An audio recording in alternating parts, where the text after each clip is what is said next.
Thank you very much, April. From puzzles to books to pens, what do we have in front of us and what are we doing with these things? It's all about getting your little one at home ready, whether it's for preschool or kindergarten enrollment, because it's happening now, folks. In fact, schools have already started up some of their kindergarten roundup. I know a lot of the schools have registration next month, so that's why we have Gethsemane Lutheran School's principal, Lorna Kemper. She is from their Tempe location. She's joining us this morning with tips on knowing when your child is ready for school. I think every parent probably asks this question, right? Many of them do. Many of them do. Even the youngest at 2 years old is mine ready for preschool. And so there's some things you have to really think about when your child's ready to go to school. All right, and 2 years old is when a lot of schools, and you guys start preschool at 2. We sure do. What should parents look for? When you're looking for a preschool, you want to look for one that's developmentally appropriate, where they're going to be loved and they're going to be nurtured and encouraged. Look when you go in to see what kind of manipulatives the kids have to work with. What creative outlets do the kids have? Because what we're looking at in those preschool years is not so much the technology and working on the iPads, but we're looking at working with their fine motor skills, looking with their sorting, trying to build their creativity. So are there outlets for that? Do the rooms have puppets that they can play with and interact with?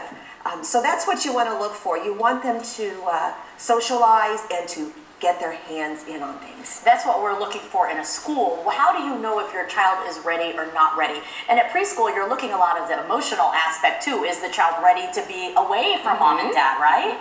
Right, and in preschool, most all of the kids are ready to go. You want them to go because that's going to be a time when they learn how to separate from mom and dad.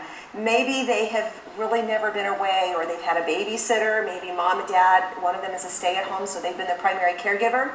So it's time when they're 2 to 3 to start getting them used to being around other children, getting them to learn how to play with other kids, especially if they're a single child. Yes. And even if they have a sibling, like I raised twins and you have triplets, you still want them to get around other people rather than just their sibling that's there with them. So it's important for a lot of the kids to go to preschool before they go to kindergarten. It's a great introduction to compromise and playing with others, like you said. Now, when it is time to go to kindergarten, a lot of people are looking at age, right? Oh, they're 5, they can go to kindergarten, or, oh, they're not 5 yet, but they will be. What do you look for to know your child is ready for kindergarten? Okay.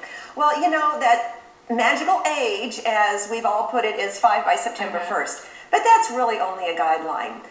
For example, my kids turned 5 in May, and we realized it was time to hold them back. They were not ready to sit down and play with the scissors. They were not ready to use the paintbrushes and the pencils and to hold them and to work those kinds of things. Okay. They were more interested in playing with just their gross motor skills, working with the jumping and the running around outside. The potato heads, those types of things are good to play with. They wanted to do just more of the play. Okay. Sitting down with books and ready for that, they weren't really ready for that. So you have to look at their readiness. Are they telling you they're ready? Is a child going to be able to sit and listen to a story time? Are they going to be able to focus and do some paperwork? Follow what's going up on the board, because some just aren't ready for that. They're more interested in, I just want to play. And parents have to realize it's okay to hold them, right? It is. We push and we push and we push, and I'm thinking, it's one more year you can have them at home. And you would rather them be ready and not be frustrated. Absolutely. Because sometimes you will see, oh, my child's going to be 5 September 30th. He's got to go. He's so ready. Well, you push sometimes, and then you see them in the kindergarten classroom, and they're frustrated. Lorna, such great advice. Thank you so much. And you know what? That's all definitely advice that we can take to heart before you send your child off to school. Thank you so much. Thanks for having me. Absolutely. We'll be right back. Stay with us.